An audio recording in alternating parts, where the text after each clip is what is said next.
Welcome to the Ultimate Dental Podcast, the place where you can learn how to create a dental practice and a business life that you love.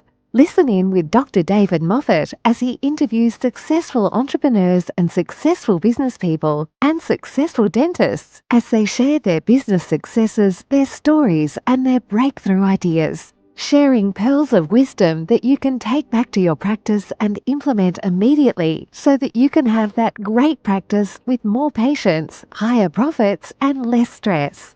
This is the podcast where great dental practices meet with successful business processes.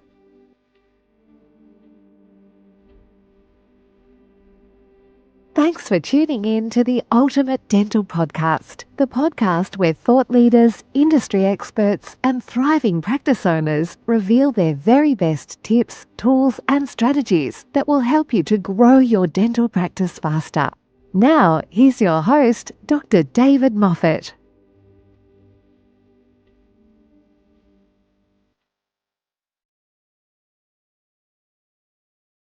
Hi, everybody, and welcome to today's episode of the Ultimate Dental Podcast. I'm your host, Dr. David Moffet, and I'm in Burrowang in New South Wales in Australia, where it is 11:35 on Friday morning.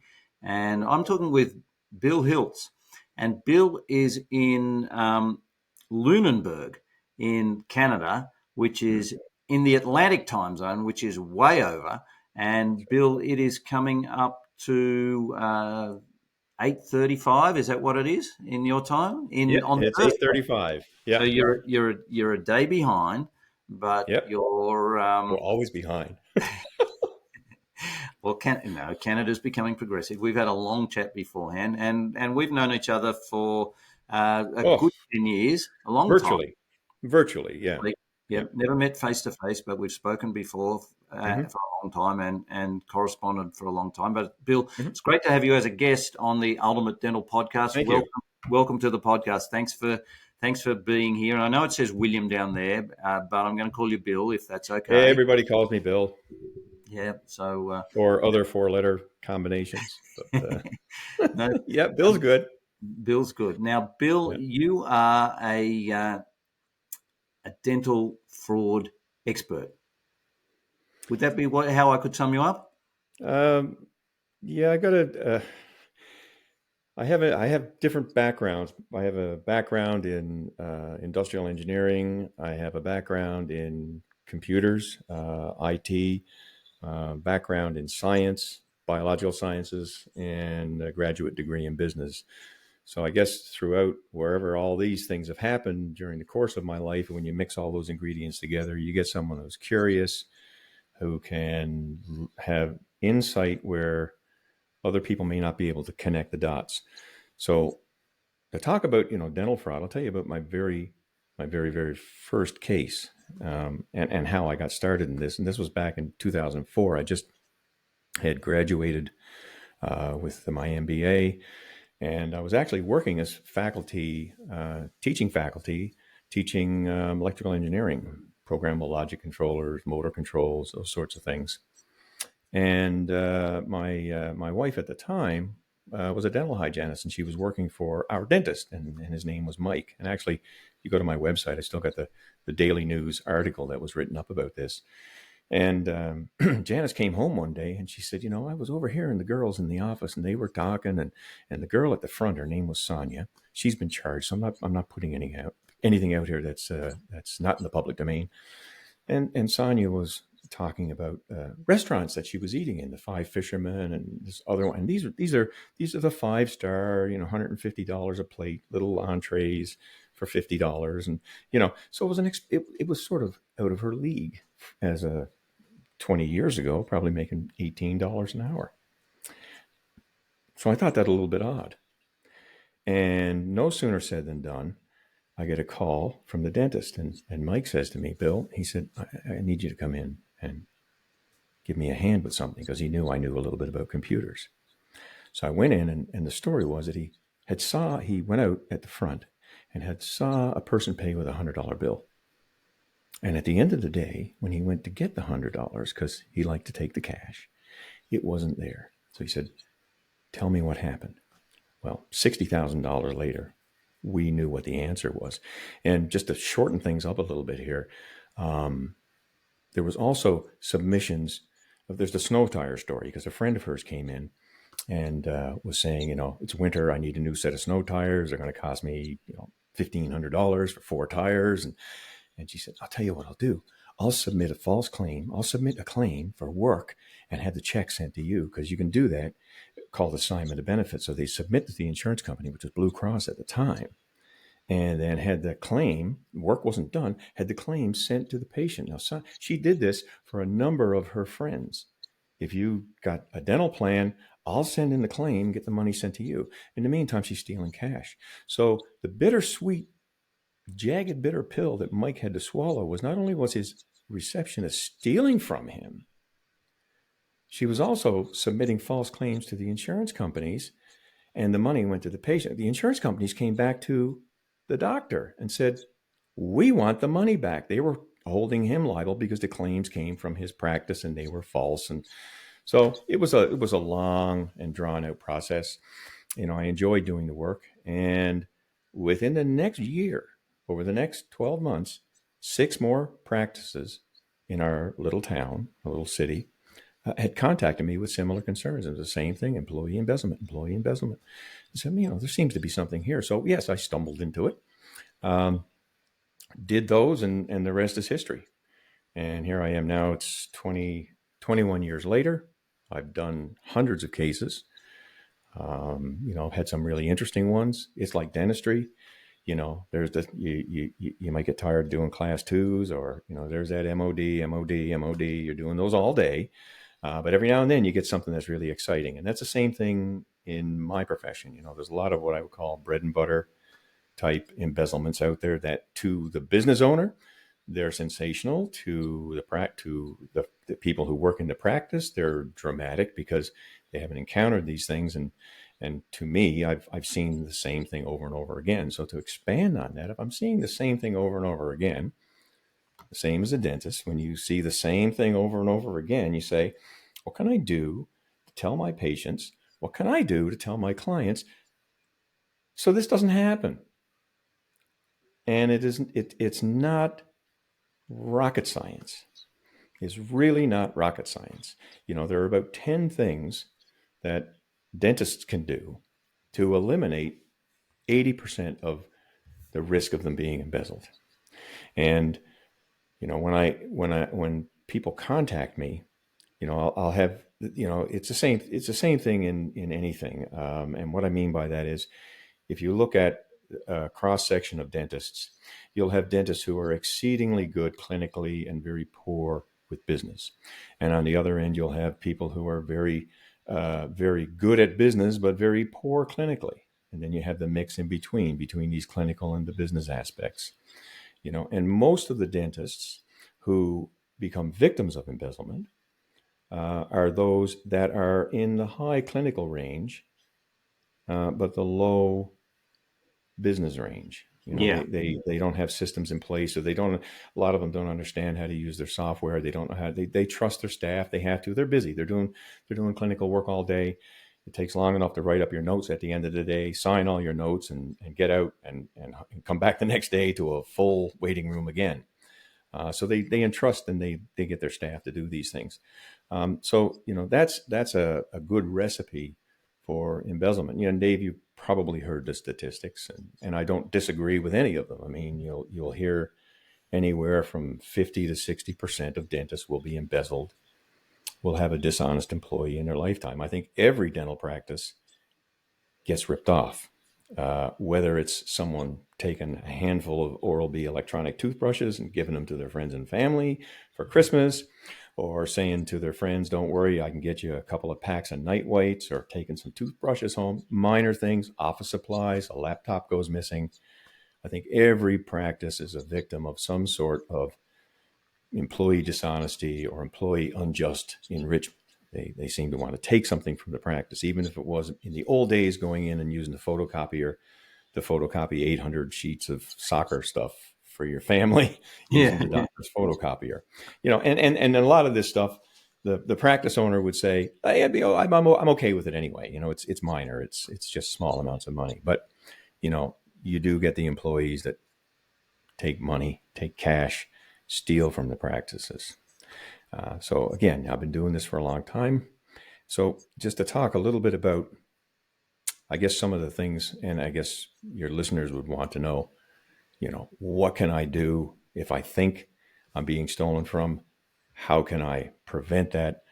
What sort of things should I look at? These are the questions that a lot of doctors ask me. What should I be looking for? What should I do? And there's no magic pill. You can't, it's not a one size fits all recipe, and every practice is unique. Every practice is idiosyncratic to the owner. And I'm referring to smaller practices with one or two owners. I'm not referring to the large mega practices that have, chartered accountants or certified public accountants who are running the show, and they have a management team and 150 employees. They too get embezzled, but it's a different type of mindset. I'm talking about, the smaller, like a solo practice. You have a number of employees who work for you throughout the years. And I get asked by these dentists, what is it I need to do? Well, there's about 10 things that you can do. And if I could remember them off the top of my head, but I'm going to start with a few of them. And the first one is, and it's a platitude, be involved in your practice. Well, you have to set the tone at the top. And the reason people don't steal, because I think everybody, you may recognize this quote, everybody's got a little bit of larceny in them. That's Bing Crosby. And in the movie White Christmas. Yep. And he said, everybody's got a little bit of larceny in them. And, it's true. When you look at the cross-section of society, you will find probably about 10% of people who have unimpeachable ethics. These are the people who would never steal from you. And Janice is a good example of that. I walked out of a Walmart, which is the sort of North American equivalent of whatever mega store you have in Australia. And I had a pack of gum in my hand. I had picked it up when we were shopping. I popped the gum in my mouth. And I walked out with it in my hand into the parking lot. And she saw the pack of gum in my hand. And what do you think she said? She said, you didn't pay for it. No, and go back in. And pay for it. And pay for the gum. And I did. Now, if she wasn't there, maybe I would have, I don't know. Maybe I would have been a little dishonest. But it was innocent, and I had forgotten I had it in my hand. But she's the type of person who has unimpeachable ethics. She wouldn't steal. She'd be too nervous to do it. Those employees are valued by dentists. But again, they're only 10% of the population. There's another 10%, and we all know them. We've all encountered people like that who will steal from you no matter what. You can't trust them. In my life, I could name a lot of people who I've lent money to or have taken money from me, and I've just disregarded it. But we all know that person that you wouldn't lend them $100 because you're never going to get it back. Right? No matter what the circumstance. So we've all met dishonest people in our lives, and, shoplifters are a dime a dozen. There's floor walkers in every store. And we were talking earlier, David, about the cost of living and the cost of food. What I've noticed here is that a lot of the major food retailers have really increased their security in terms of how you get into the facility and how you exit and how you pay and the number of monitors and things that are looking at you. It's not the same as it was a few years ago. So people do steal. So there's 10% that'll steal from you the moment they set their eyes upon you and they're given the opportunity. Now, they usually have short-lived careers because when they get into a dental practice, it doesn't take very long, usually a few months or 6 months or 8 months before the practice owner realizes something's going on. These people are like bulls in a china shop. Right. And maybe they've had a record somewhere else of stealing. We've often heard stories of serial embezzlers going from one practice to another.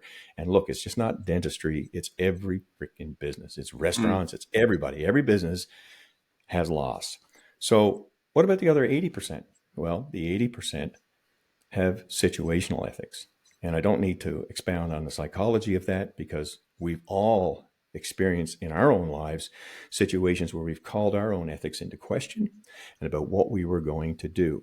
And it was based on the situation. And my hypothesis is, and I think a lot of prevailing thought would say, that 80% would steal under the right pressure.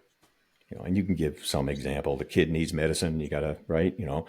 But once you start, no matter what the rationalization is, and it doesn't take much for employees to rationalize stealing from a dentist. But no matter what their rationalization is, once they start, even if it was justified, I'm going to pay it back. I really need this. I'm going to take the money in my car. I got to get my car fixed. I don't know what to do. My gas is going to get cut off. My power is going to get cut off. But once they do it and they don't get caught, it builds confidence, and they're going to go back and they're going to do it again and again and again. So what are we going to do? Well, if you've got one of the 10% that's in your practice, you don't have to do anything.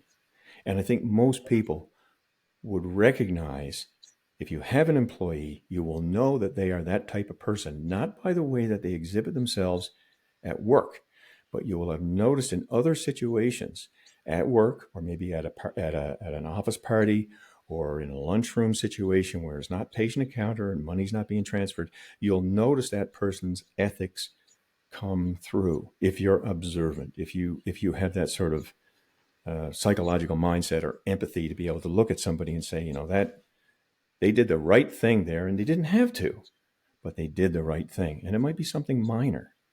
It could be a small thing. Those 10% we don't have to worry about. The other 10%, unfortunately, if you hire someone like that, you're going to get stolen from. They're going to take money from your practice. How long, the frequency and quanta of that depends on the owner and how much money they're making and how much money can be taken. I'll talk about that in a second. Usually what the upper limit is that someone can steal from a dental practice before the owner starts to feel that pinch. So the other 80%, what do we do with them? Well, again, their ethics are situational. And because their ethics are situational, and it's a spectrum, some are more situational than others, the biggest deterrent to anyone stealing is the belief they will be caught and they will be punished. That is the biggest deterrent. That's why banks have safes and security guards. If you walked into the bank and said, I need some money, and they just said, go in the vault, there's bags of cash, take what you need, Dr. Moffet, and just write an IOU and we'll straighten it out later. You can imagine the chaos that would ensue, the run on the bank. People would, even the ATM machines, you've heard the stories of the ATM machine breaks and people go up and they start taking the money out because it's, dishonesty is everywhere. So the reason people don't steal is because they think they're going to get caught. And for that, the dentist has to be involved in the practice and exhibit ethics themselves. Don't cut corners with insurance. Make sure you get the deposit every day. Don't take money out of the deposit. Some doctors have a habit of, at the end of the day, give me the deposit. Okay, here's checks and things going to the bank. Oh, $300 in cash. You put that in their pocket. Don't take it, put it in the bank where it belongs, and let your staff see that. Don't order things to the practice for your home.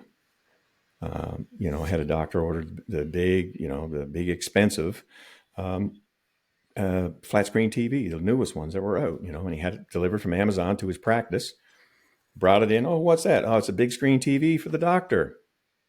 Don't do that. Don't display things like that. Don't show your lifestyle in the practice of how much you spend, and exhibit ethics at all times. Be cordial with your staff. You don't have to be friends with them, but you can be cordial and treat them all equally. In terms of the perception of detection, you need to become involved in the business end of the business end of your practice. Sometimes doctors will go and they will ask someone at the front desk, they'll take up a report and say, oh, what is it this means? And the person will give them a big, long explanation about insurance adjustments or some transaction or somebody's going to pay. And the owner or the doctor doesn't really understand what the person is saying, even though it could be true. And there's no fraud here. This is a fraud-free example. And that person is explaining to him, and the doctor will go, okay, thanks. And they'll just sort of feign away and accept the explanation that was given rather than try to understand. So you need to be able to, at a minimum, look at financial reports in your practice, and I know that you don't have to go to business school to do it, but look at your financial reports and ask questions to your staff about transactions that you see that you don't understand, or you wonder how they got there. If you see an adjustment, or if you see something in a financial report, you go and ask your staff to explain it to you. But better still, go out and learn about it yourself. So when you go, you can ask questions that indicate that you've already have an understanding with it. So here's, if you want to do this, and I know there's a lot of people listening, hopefully employees listening here. This guy's retired, but he's a well-known, well-respected doctor. And so every day he used to tell his staff, here's the other thing, his staff, he would never leave the practice until everybody else had left.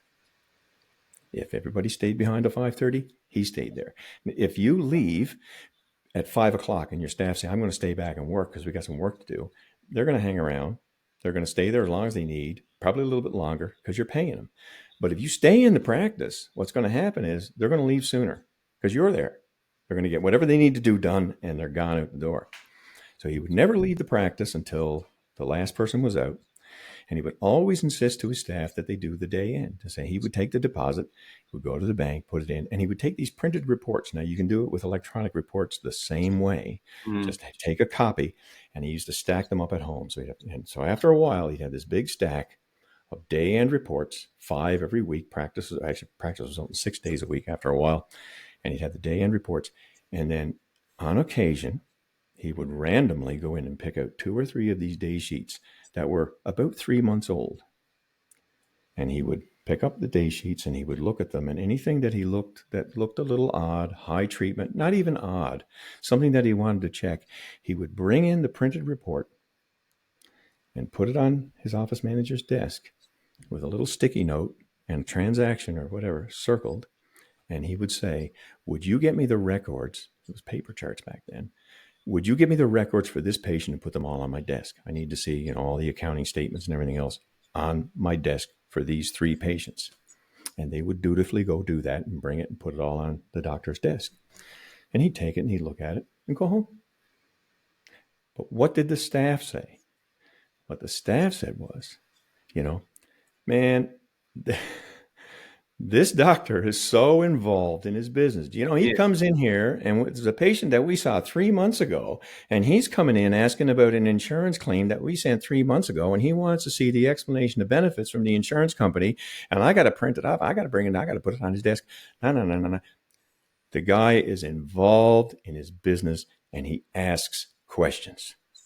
The second part is the punishment part.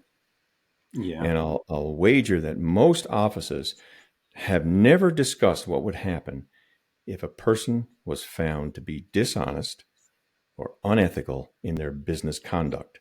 These would be people who work in an administrative capacity and handle money. So it should be made clear that if you take money, if you are unethical, if you are unethical in your business conduct with patients, if you take money from the practice, if you commit financial misconduct or fraud or any type of misrepresentation, you're fired. You're gone. Right? And that's the punishment part. So people know. You've probably heard stories if you've had friends who have been embezzled. A lot of doctors, and there's one I'm dealing with right now. This is a 62-year-old woman who's stealing cash from the practice. And the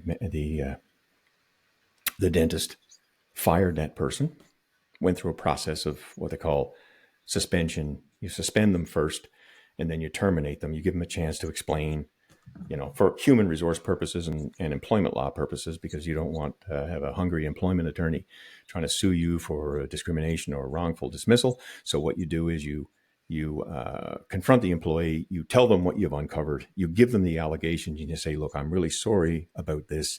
You're going to have to go away and explain this. And if you can explain what happened, then your job's here again. You can come back and you'll be reinstated. Well, they can't come back and explain why they stole. There's no reasonable explanation. But this particular one, and in more cases than you would think, people come back and they beg for their job. They come back and they say, please let me make it right. Please, I'll pay you back.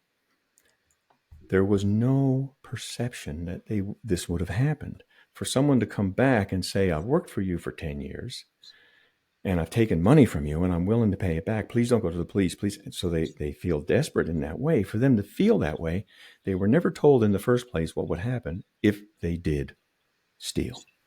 So the biggest one is the perception of detection, which means you will be caught. And when you are, you'll be fired. The other things that doctors can do is make sure that you have systems in place for handling financial transactions. And a lot of people will say, anytime someone comes in and pays with cash, give them a receipt. Have you ever heard that sort of philosophical wisdom passed around? That's really, really hard to implement unless you do it correctly. Some businesses, for example, maybe you've seen this in a business. If we don't give you a receipt, your meal's free.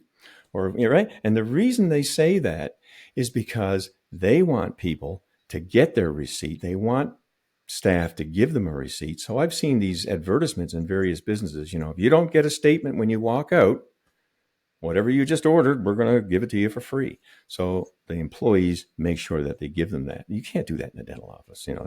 That's a little cheesy, I guess is the word I'd be looking for. So how do you do it? You don't just say, make sure that the people who are getting cash, paying in cash, get a receipt. Everybody gets a receipt. And the nice thing about dental software today is that when you print, you can print virtually to a PDF file, electronic file. You can email patients a receipt through a secure portal, or you can print. So what I suggest to people whose software can do this, and I'll just speak to Open Dental, for example, is one of the more popular ones in North America. When a patient comes in and pays, print a walkout statement and keep a copy of that walkout statement electronically in the patient's document center. There's a lot of software have ability to put in the consent forms, put in patient referral forms, put in insurance information, scan the walkout statement, put it in. You don't have to scan it. You can print it and put it right into the document center. Now, that might sound, well, who's there to oversee that? Who's there to make sure that everybody gets a receipt? Well, certain software, you can customize a report to say, how many statements did we print today? How many patients did we see? And it's the rule of exclusion. So now you've got this check and balance that comes back, and you say at the end of the day, we saw 25 patients. There are 24 receipts that were printed. Who's the odd one out? And then the staff go, oh, that's so-and-so. I forgot to print, it was a crown seat, or it was a broken bracket, no charge, or something like that. So there's there's a reasonable explanation why it's not. Gotcha.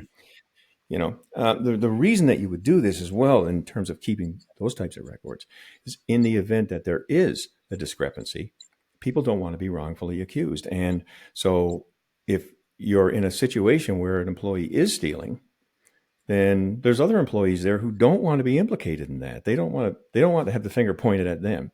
So it's for much as a benefit to people who are doing their work ethically and conscientiously and up to best practice, it's also there to help be able to prevent financial dishonesty from occurring. Other things, and just to digress here for a minute, because I'd rather than give the tutelage here. One second. Just one moment, David. Rather than give the tutelage of all the things that people can do, I'm going to talk a little bit about cases, but I'm just going to share this one little screen here. We had talked about this earlier. Here you go. So this is a website. This is my blog, my personal blog. Yes. And it's called dentalfraudbusters.com. And so if you go to there, there's all kinds of features in that, but if you just come up to the categories and you can come into Fraudbuster tips for dentists. And these are all the different tips that you can have: how to handle your checkbook, are you ready for a lawsuit, 11 embezzlement statistics, how to do insurance claims, how to handle patient credit balances, usernames and passwords and so on. And there's pages and pages of these resources that doctors can go to. So the things that I'm talking about are all in here online that you can go in and you can go through and read. And if anybody goes, and again, it's my blog, it's my personal blog, not my company website. But if you go to dentalfraudbusters.com, if you see something there, you can ask me a question. If you have a question about anything that's there that's not clear in an article, send me a note. I'm happy to help any practice owner who has those types of questions. Now, not only that, you can also go in and you can find dental embezzlers, and you can find them by area. So here's Australia, for example. You may recognize some of these. These are cases of dental embezzlement that happened in Australia. And bookkeeper here steals from ortho practice. This one was almost $1 million from the practice. This was a Gold Coast mom jail. When was this? Back in 2020, 2023. There's the one of the former owners of Robinstown Dental, $700,000. And there's the smiling, and they all got good teeth. Oh, they all got. they all have wonderful smiles, every single one. So here we go. It's $724,000 between over a 3-year period. And there's one of the other owners. She ended up going to jail. This is another one here from Australia. So you can go in and you can search. We've got Canada and all the United States. States are here. So if you want to find a dental embezzler, you can. So just remember that as dentalfraudbusters.com. Now, I'm going to go scrolling after this, Bill, on that one. Well, the thing about this is everybody thinks this is great, and I'll get contacts from dentists saying, I got so-and-so here. What do you think? Are they on your site? I can only publish things that have gone through the court or have a public record. So unless somebody is arrested or they're sued in a civil suit or there's some court available public record, I can't post it online. So most of the embezzlements don't get posted online because doctors don't charge, district attorneys don't bother to follow through. Cases, I got to tell you, if you steal $50,000 in cash payments from a dentist, it's not a small amount of money, but it's not a life-altering. I mean, you're going to get over it. It's not life-altering amount of money, but it's still a significant amount of money. A lot of law enforcement people won't do very much with it. It's a small potatoes in the world of fraud. When you talk about $1 million cases, $5 million cases, $10 million cases, the average dental practice, you've heard the statistics. I'll tell you my thing. Yes, people say the average is about $100,000. Yeah, that's true. The average is about $100,000. But the mean is not $100,000. Most cases are small. And then you have a lot of cases, not a lot, those cases that are big, $600,000, $1 million. If you take two people who were stolen $30,000 a piece and one at $1 million, you go, oh, the average is $300,000. Right. But it's right. So most practices, in my experience, are probably 8 out of 10 frauds. 7 out of 10 are less than $70,000, $50,000, $60,000. But then you get the more sensational ones that are hundreds of thousands. So they sort of push the average up. And so why is there that discrepancy? Why is there a cluster of lower dollar values, say 70, 80,000 or less, and then a higher population of the hundreds of thousands and the half millions and the 700,000s? And again, I think it has to do with human psychology. Dentists that are at least not willfully blind, but just like ostrich, put your head in the sand and just do dentistry, and I don't want to do anything with the business. People begin to steal, but at some point in time, let's say 70 to 80% of doctors will say something's wrong. I'm dipping into my line of credit. I'm getting a phone call from a patient. My accountant's asking funny questions. I've seen some things that don't add up. I wonder if it's happening to me. So they intervene, and they will intervene at that price point, early on, $50,000, Yep. $100,000, Yep. that smaller amount.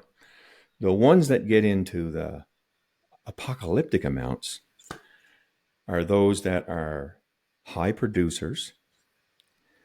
They make a lot of money. They do usually large cases, and they don't miss the money for a period of time. If you're doing all implants and you're a prosthodontist, or I'm going to use the word implant specialist, but I had a case in out on the West Coast. It was about $600,000, Ouch. and this U.S. and this doctor, if you look, his practice almost caught fire in the Hollywood fire they had in Hollywood Hills and all that. You had to evacuate the area. He's in the Beverly Hills area and stuff. Anyway, these are the kind of people that would come in, and $30,000 case, no problem. They pull up in their Lamborghinis and Ferraris, not Mercedes, right? But these are wealthy people who come in and they pay out of pocket and put large deposits down, and for large cases. So the dentist had no problem. $30,000, I'll estimate that case, $25,000. Person to come in and get the work done. If the work was more complicated, then they'd have a balance due and they'd pay. But if the work wasn't more complicated or came in under budget, then there would be a refund. And that's what this person was doing, was taking the refunds that were due to patients. This is a person who, has two appointments, an appointment in the morning and an appointment in the afternoon, and could make, these $10,000, $20,000, $30,000 days. That's the ones who get stolen from. The other large cases are the ones that go on at a small drip rate for many, many years. Someone's been stealing from you for 10 years. A case in Texas. This person was, believe it or not, for a 10, 11-year period, was taking all of the cash, every penny of cash that came into the practice. Now, it amounted to like $200,000, $300,000, because it was $20,000 or $30,000 a year in cash that was coming in, right? Wouldn't the doc wonder why we're taking no cash? Well, people who, if you are, it depends, because in the United States, they have a lot of in-network dentistry. So I'm not sure how it works in Australia, but and in Canada, it's a little bit different as well. In Canada, you would have what's called a co-payment. You don't sign contracts with insurance companies. What you do is you charge your fee. Everybody's out of network, but everybody agrees on the same fee. The Canadian Dental Association sets a fee. In the U.S., it's a little bit different. Fees are based on demographics, different areas. People sign contractual relationships with insurance companies to accept a certain fee. So if you are with, say, Delta Dental, and you're a patient of Delta Dental, and you go to a doctor who is in network, then you don't expect to pay anything out of pocket. And most dentists now get insurance checks that come in. They go into the bank. People pay with debit cards. People pay with credit cards. It's not a hard sell for someone to say, "No, we just don't collect cash anymore." And the reason is because they don't expect that there's any co-payments with these in-network plans. Now, some of them do. They have a patient responsibility and so on. So, yeah, I mean, and so why did this doctor not notice that there was no cash? Because he just didn't ask. His office manager did the bank deposit, brought it to the bank. This is small town Texas. Everybody knows everybody. My God, seriously, like, it's this full stereotype, the sheriff, the whole 9 yards. Yep. So it's the ingredients for that 80% that we talked about are time, trust, and opportunity. The trust has to be bestowed. The dentist will trust that person. In your own life, David, I'm sure you've experienced it. You have people, if you've heard the word, my kids use it, sketchy. I use it too. Yes. Yep. If you meet a sketchy person, you say, it could be a contractor or a salesman. You're like, okay, I got to deal with this person, but they're sketchy. So your sensory antennae are alerted. and you take all the precautions you need to if you have to deal with that person because you don't trust them. So, but if you trust somebody, you say, here's my credit card, go get that, and bring it back. And they take your card and they go and they come back with the stuff that you asked them for because you trust them. That's the level of trust. So time requires trust. That trust, then when there's opportunities, it ends up in embezzlement. So, again, if dentists want to prevent this kind of thing or have some sort of a way to do it, what's the easiest thing for them to do? Go to my website, Dental Fraud Busters, look at the tips that are there. But also, I want to talk about things that are very observable, and these are behavioral red flags. And what's interesting is that the Association of Certified Fraud Examiners, and there's other associations that There's an association of certified fraud examiners? Yeah, ACFE. Yeah, there's fraud examiners, and there's also the Association of Certified Fraud Investigators, and there's a bunch of them. And there's certification agencies. You go in, you write a test, and you keep paying money to them every year to have the certification. So they did a study. They had all their members worldwide send in all their fraud reports, and they did a study to say, what was observed, what were the methods. They've come up with a fraud classification scheme, whether it's occupational fraud classification, whether it's cash larceny, skimming, misappropriation, fraudulent disbursements. So they got this organizational chart of the type of things that can happen in all industries, even stock markets and banks and so on. So their study, what they did was this is after the fact, after the embezzlement was found, they go back and they ask the victims and the people through interview, well, what did you notice? Did you notice any of these behavioral changes? And there are 6 behavioral changes in people that are highly correlated with embezzlement. Now, if you observe one of these behavioral changes in a person, or an observable change, we'll say, it doesn't necessarily mean that there's embezzlement. There could be a rational explanation. So one of them is someone will say, oh, they're the first one in the morning and the last one to leave. They're here before I get to work. And the last one, well, I had a doctor contact me and he was really concerned.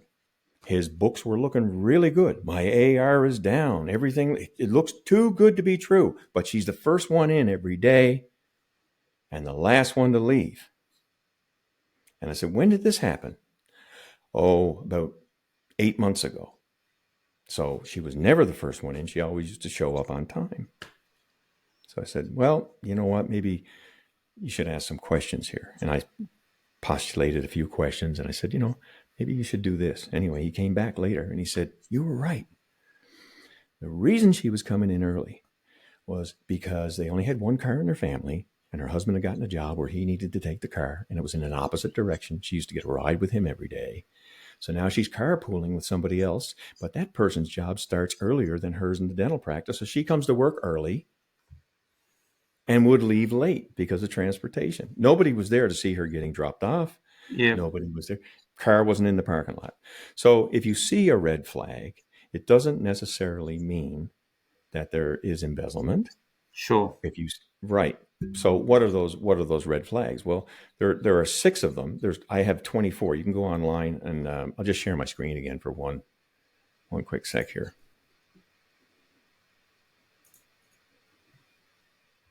Yeah, I picked up a red flag in the case that you helped with me, and that was the team member was spending way more money than I was paying her. But she wasn't stealing from me. That is one of the big ones. Gambling. If your office manager is at the casino, that's true. If your office manager is at the casino every day, well, they've got a gambling change in spouse. lifestyle. Yeah. Yeah, gambling spouse is a somebody who's always Gambling. The majority of people who work in a dental practice are female. And females steal for different reasons than men. I'm not saying they're more dishonest. Yep. Men are probably equally as dishonest. But a lot of women will justify what they do for what I would call higher loyalties. They Yeah. could be in an abusive relationship with someone Yep. who requires them to have money. They could have grandkids. Remember the first 6 cases I talked about that I did in the first year. One of them was a 60-something-year-old woman. She stole over six. This was a big case. It was over $600,000. She Yes. didn't go to jail. But one of the big reasons she was stealing was she had a son who was a cocaine addict Yep. and he Yep. was in trouble with the law and all those sorts of things. So if you go to dentalfraudbusters.com, if you go here, you'll find this is called the Dental Embezzlement Self-Assessment. Now, this is completely anonymous. I've set this up on a server. I will get your IP address. I'll know if you're from Canada or the US or the UK, or if you're using a VPN, I'll know where that is, but I don't know who you are. And the questions are there and they're scored and weighted. The top 6 embezzlement red flags, if you come down, you can do the assessment. Now, the top 6 red flags, which are these ones here, 85% of embezzlements. This is from research from the Association of Certified Fraud Examiners. 85% of embezzlements had at least one of the top 6 red flags present. So what does that mean? In 85% of the cases, well, that means that those 6 red flags have a fairly good distribution. And if you come down here, I've got them. I think I have them listed out here. What they are. These are the top 6 here. Lifestyle, an increase living beyond one's means. Now, there's a 40% that was observed in 40% of embezzlement cases. So how do you statistically come up with a number for that? Well, what it means is that if you observe your employee living beyond their means, this is how I look at it, there's a 40% chance that increase in their lifestyle is because they're stealing from you. Yeah. Yeah. That's the one I had. 60% chance they got an inheritance, their spouse got a job, they got a new boyfriend who's a professional or engineer or medical specialist. Financial difficulties is another one, money problems, and that happens in 34% of cases. Yep. The wheeler dealer attitude. This is someone who likes to cut corners, always has, they just have a wheeler dealer, false sense of entitlement, Yep. and they ingratiate themselves with people for their own gain. They're just a little bit too friendly. The other ones are control issues. This is the person that will set aside work. If they leave the practice on a Friday afternoon, they'll say, "Don't touch my work. It's over there. I'll do it." Oh, yeah, yeah. Don't they? Yeah. Okay. So we're hitting all the pressure points here. And, the other one is divorce and family problems, but they call it the 3 Ds: divorce, debt, drugs. It's not often that someone is stealing because they have a drug addiction. If someone has an opiate addiction, if someone has a drug addiction like crack cocaine, they're going to be completely dysfunctional and they can't come to work. But, you and I both know people who have doctor degrees who are opiate addicts or were Yep. and have had Yep. that problem. So you can still function and still get to work. If you have a drug problem in a dental practice, and I have videotape footage of this, and I've seen this in more than one case where people will steal the narcotics. They'll break open the vials, they'll put water back in, they'll do all kinds of things. That's opiate addiction. It brings everybody to the same place because it is such a bad addiction. Mm. And the other one is the jumpiness, right? If your office manager is a friggin' control freak and becomes suspicious or irritable whenever you try to introduce something new, I'm going to switch banks. I'm going to bring in a consultant. I think we should start doing this with our day end, and I want you to collect accounts receivable or something. You'll get obstruction. It'll be delayed, or I don't want to work with this person. If you bring David Moffet into this practice, I'm leaving. Yep. Yep. Right? Yep. And so they don't want to have extra people coming in and poking around their business. So those are the top 6. So if you have any one of those, you need to investigate it and you need to find out what the reason is. And again, if you go to my website, it'll explain what they are and how you should probably go about doing that. So for dentists, observing these types of observables, I'll call them behavioral red flags, but the red flags of embezzlement. And the test that I have online is self-assessment. There's 25 questions. The top 6 are there, plus another 18 questions or so. And they're for your own assessment. So if you score higher on that test, all it means is that there's probably opportunity. It sends you need to investigate and try and find out if there is a reasonable explanation why things are happening. Bill, you've raised some interesting points, and I think the main characteristic of dentists is that they as a profession, and I don't like to characterize people by what they do for a profession. People, you've heard the phrase typical dentist, and my wife had this description of our son when he was 3. She said, he's not a naughty boy, he just does naughty things. And I always said that about me. People say, oh, you're a dentist. I said, no, I'm a person. Dentistry is just what I do for a living. But the characteristic of the dental profession is that they tend to be the engineering high C category of brain in a disc profile, yep. And they the head in the sand, and talk about at the mechanics shop, he's under the hood all day, or he's under the. Do you call them hoods or bonnets? You call them hoods? Hoods. Yeah, we call and them bonnets. Yeah. So anyway, hood's more masculine for a car, isn't it? I remember bonnet on a car. Anyway. Well, we call them. You don't hear what's going on in the office because everything is behind you, and you're just focused on this tiny little mouth, and that's where they fall into that category. And they say, "Oh, she could never be like that." And then there's the denial. But I even after having been stolen from in a dental practice, I got stolen from by somebody working on my farm, advancing the money, and then all of a sudden, that fell through, the excuses, and then I gave him some more money to get something, and you're right. When I took him to court myself, the court didn't want to know for $20,000. They didn't want to know, that and he just moves from one person to another, and finally exhausted the community, and off he disappeared. Bill, we could talk forever, and unfortunately, we've run out of time today. So thank you very much for telling me this. And I think you've just created, for everybody who's going to be watching or listening to this, as a dental practice owner, you've just created a night of no sleep for them to worry about, those behaviours that Bill said. I've got to go to his website. I hope your website's well powered, because it's going to blow a gasket with all the people going to it and saying, checking all those characteristics, that describes me. You have to take the first step and trust your own skepticism. You have to.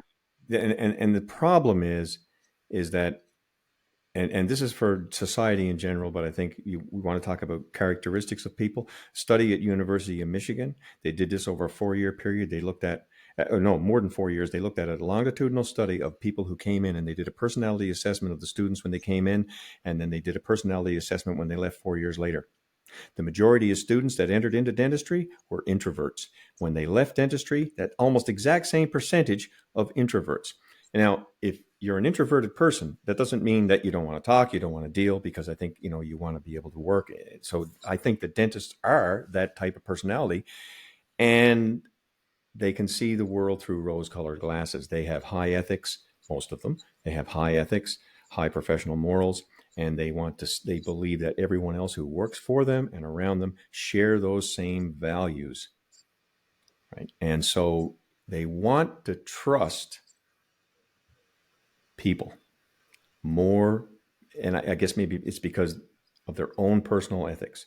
If you talk to someone who's a gang member or a seasoned crook, they're going to tell you, I don't trust anybody, because they know.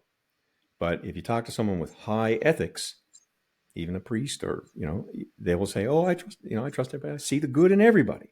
When it comes to your money, ask questions, because there are people out there who will take advantage of your trust and your honesty and your ethics. David, it's been wonderful here talking. I wish we had time to go into the other stuff that we talked about earlier. We could talk forever, Bill, and I think if we can open the eyes and save one dentist, and hopefully we can save more from being stolen from, and some people will go, because dentistry is a very trusting profession, and I think that the stories with dentists and money, they don't get taught how to handle money at university. People with accounts receivable. I heard of a practice where they never sent accounts receivable to patients. Look, and the patients rang and apologised. Oh, we were waiting for the bill. Some dentists will have PTSD because of the betrayal. It's one thing to have, you know what? I've had, people steal $70,000. Had a periodontist. She was a female. They stole $70,000 or $80,000. Her husband was a medical doctor. They decided they didn't want to do anything. They just let her go. We're not going to charge. We're not going to, just not worth the time and effort. 70. So it was a lot of money, but it was something that they would overcome, and they didn't miss it. But the betrayal, because this person was a friend. Yes. It was never, you talk to that victim years later, and they don't talk about, I lost $70,000. They talk about the betrayal. Yeah, the betrayal's the hard part. Save yourself that human emotion. David, I will let you go. I could talk forever, but Bill, quickly before we go, how do people get in touch with you? You mentioned your website. It's Dental Fraud Button. Easy enough. Go to dentalfraudbusters.com. That's my blog. There's a contact button. You can sign up and get my newsletter. You can download. There's stuff there you can download. There's still a course online. I want to update it, but there's a course there that people can take. It's free. You can take the dental embezzlement risk assessment questionnaire. There's links on my blog that'll take you to my company website if you have a formal inquiry or request, but all the contact information is there. So it's just dentalfraudbusters.com. If you're on Facebook, there's a Facebook group as well called, and David, there's a Facebook group called dentalfraudbusters.com. That people are welcome to join as well. So again, thank you so much. People know how to get a hold of me. It's been an absolute pleasure. I'm delighted to have shared in your podcast. Thank you so much for having me. Bill, thanks for being a guest on the Ultimate Dental Podcast. It's been great chatting with you. Thank you.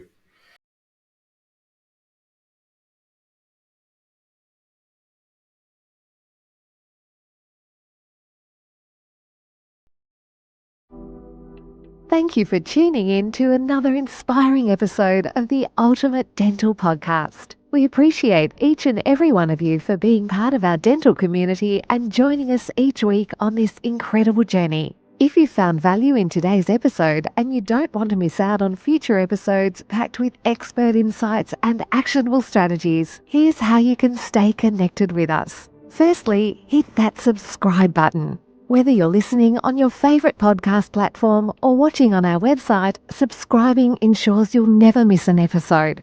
Secondly, share the love. If you know a fellow dentist or colleague who could benefit from the wisdom and knowledge that we share here, please share our podcast with them. Also, please share the podcast on your socials by simply clicking on the social icons wherever you view or listen to this podcast. Together, we can all do our bit to elevate the dental profession. And finally, stay engaged with us. We love hearing from you. Your questions, comments, and feedback fuel our mission to provide the best content for your professional growth, your personal growth, and for your practice growth. Remember, your journey to creating a dental practice and a business life that you love is our mission, and we're excited to be your trusted guide along the way. Thank you for being a part of the Ultimate Dental Podcast. Until next time, keep smiling, keep striving, and keep on tuning in to the Ultimate Dental Podcast.